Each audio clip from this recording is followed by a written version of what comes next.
Bonjour. Donc aujourd'hui on va travailler la modulation d'amplitude, d'accord, niveau bac. Donc ici nous avons une composante qu'on appelle un multiplieur qui fait la multiplication de deux signaux qu'on injecte aux entrées de la composante. À la sortie, on obtient un signal qui est le produit, d'accord. Bien. Alors bon, je vous laisse le temps de lire l'énoncé de l'exercice. Moi je passe directement aux questions. Alors, pourquoi faut-il ajouter une tension de décalage au signal à transmettre? Pourquoi on ajoute une tension de décalage? Ok. Alors, le signal à transmettre.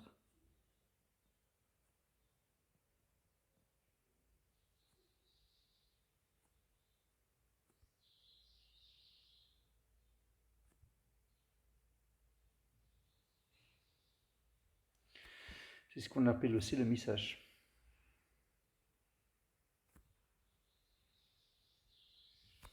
D'accord? Bon, alors déjà, pour commencer, donc en modulation d'amplitude,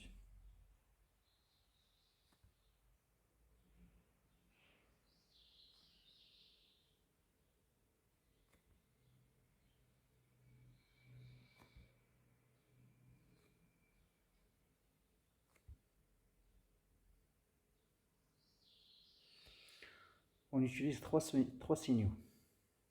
D'accord? On utilise trois signaux.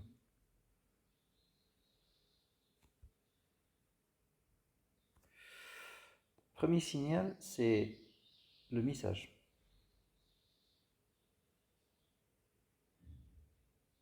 C'est le signal à transmettre. D'accord? C'est le signal à transmettre. Et là, comme expression, is de t, message, donc bon, je vais le noter, is de t, c'est égal à Sn cosinus 2pi fst. Bien sûr, avec fs, c'est la fréquence du message. Généralement, c'est une fréquence qui est faible. D'accord? C'est une fréquence qui est faible. Ça, c'est le premier signal. Deuxième signal, c'est la composante continue. Voilà, composante continue. Voilà. Ou bien ce qu'on appelle aussi une tension de décalage. D'accord, une tension de décalage, composante continue. Tension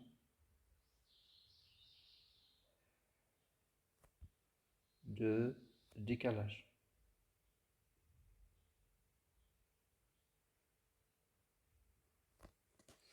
La tension de décalage, c'est I0. Bien sûr, la fréquence associée, c'est égal à 0. Hein. Tension continue, fréquence égale à 0 Hz. Troisième signal intéressant, c'est la porteuse.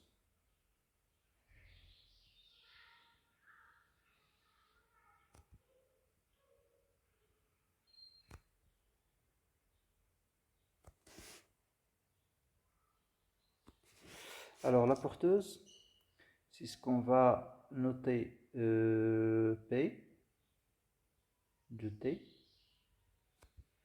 égal à P max cosinus de pi fp fois T. Avec fp, c'est une fréquence élevée. C'est une fréquence qui est élevée. Donc ici, on a une fréquence qui est faible. Là, nous avons une fréquence élevée. Là, nous avons une fréquence nulle. Okay. Alors, qu'est-ce qu'on fait? La première chose à faire, c'est de sommer le message avec la tension de décalage. Puis, après qu'on a fait la sommation, on va prendre le résultat qu'on obtient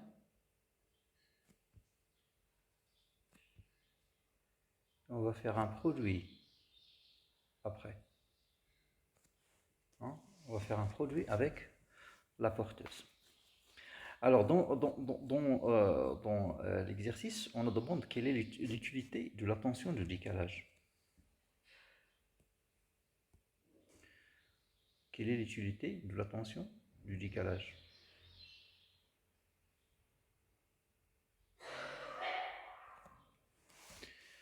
La tension de décalage, pourquoi on l'ajoute? Pourquoi on ajoute la tension de décalage au message?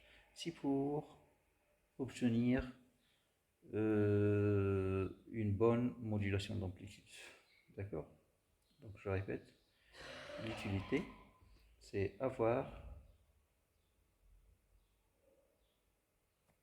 bien réalisé, le mieux c'est d'écrire réaliser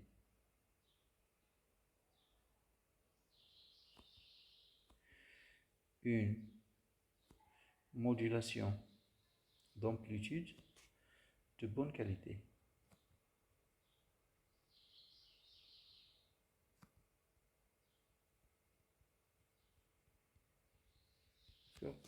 De bonne qualité. Quelles conditions doit vérifier le rapport M est égal à Sm sur I0?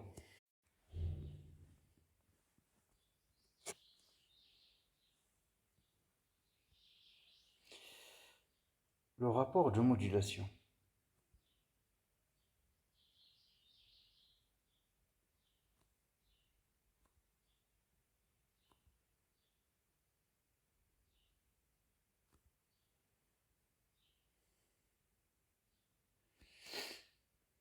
M. Ce M là, donc c'est égal à Sm sur I0. Bien. Alors Sm,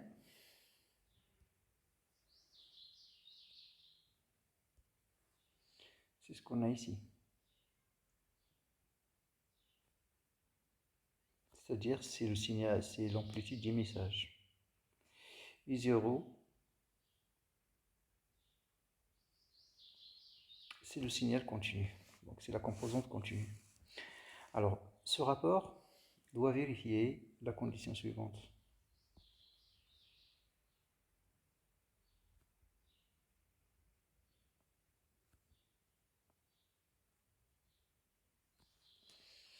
Voilà la condition qu'elle doit vérifier. D'accord? Pourquoi?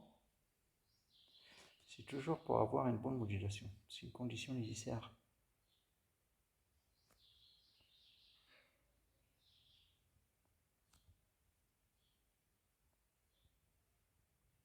Pour avoir une bonne modulation. Le multiplieur donne en sortie une tension S de T qui est égale à KU1, U2. Montrez que S de T peut se mettre sous la forme suivante. On a S de T, c'est égal à K, U1 de T fois U2 de T. C'est égal à K. U1, c'est le signal qu'on a à l'entrée 1, c'est la porteuse. C'est la porteuse, donc je vais respecter les notations. Pour la porteuse, c'est PM, ouais, cosinus, d'accord. C'est PM, cosinus, 2pi, fpt. L'autre, c'est U2, c'est, attention, c'est la somme de I0 plus le message.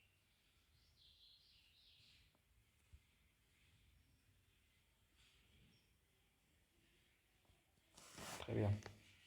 Après, on fait quoi? On va factoriser. D'accord?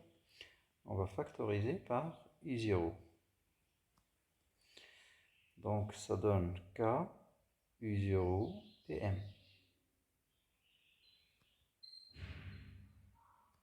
À la place de I0, on a 1, plus quoi? Plus Sm sur I0, c'est-à-dire M.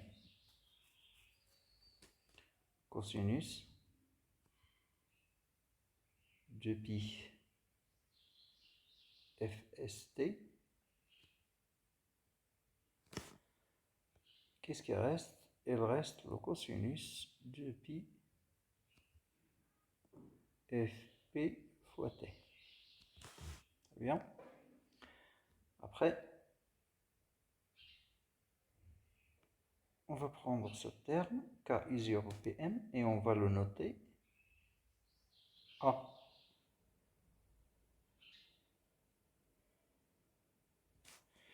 On aura St est égal à A, facteur de 1 plus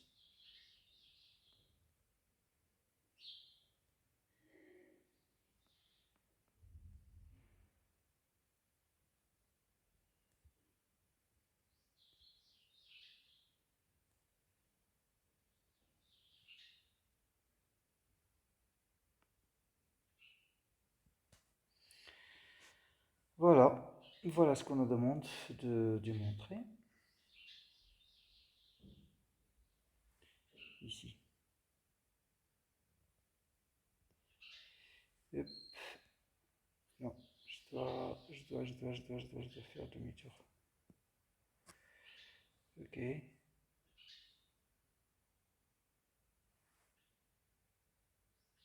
Voilà, c'est bon.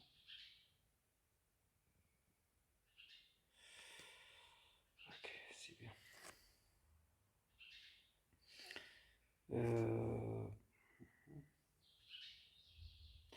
C'est ça ce qu'on nous demande de démontrer.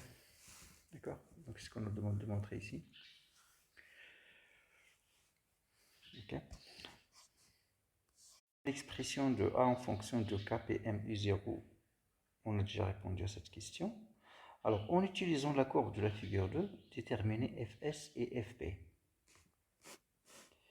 Bien, alors je vais agrandir. On va chercher Fs et Fp. Très bien. Ici, qu'est-ce qu'on a? On a le temps en millisecondes. Donc, sur le graphique, on va pas lire la fréquence d'une manière directe, mais plutôt d'une manière indirecte. Donc, on va d'abord déterminer la période. D'accord?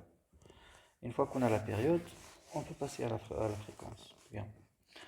Alors, c'est clair que le signal il est périodique. Donc ici,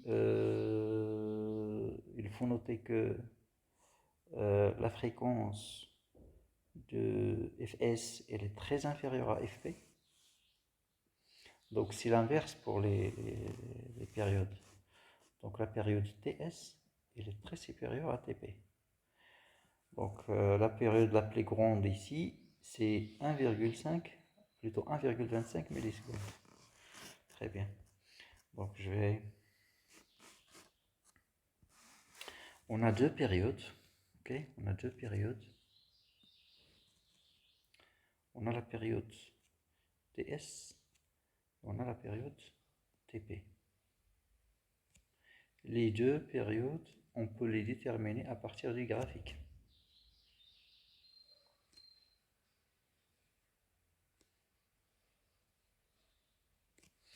Comment? Eh bien, il faut savoir que le Ts, c'est la période la plus grande que Tp. Donc nous avons deux périodicités. La plus grande, c'est Ts. La plus grande sur la figure, on va la lire d'une manière directe, et on trouve 1,25 millisecondes. D'accord? 1,25 millisecondes. Très bien. Maintenant, je vais lire la période la plus petite. Comment est-ce qu'on va procéder pour la période la plus petite? Tout ce qu'on a à faire, c'est de compter le nombre de périodes petites à l'intérieur d'une période grande. Ok, alors je vais compter. 1, 2, 3, 4, 5, 6, 7, 8, 9, 10, 11, 12, 13, 14, 15, 16, 17, 18, 19, 20, 21, 22, 23, 24, 25. Très bien. Donc, on a 25.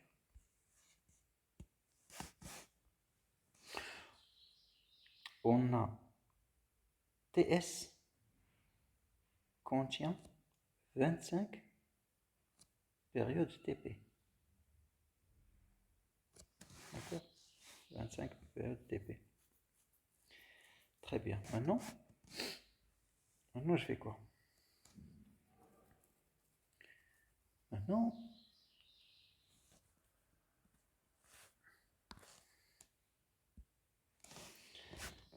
voilà tout. Donc, on a tout. On a TS, on a d'ici 1,25. Attention aux unités, millisecondes. À partir de là, je vais en déduire Fs. On sait que c'est égal à 1 sur TS. Et ça va nous faire, attention, il faut convertir, ça va nous faire 10 à la puissance 3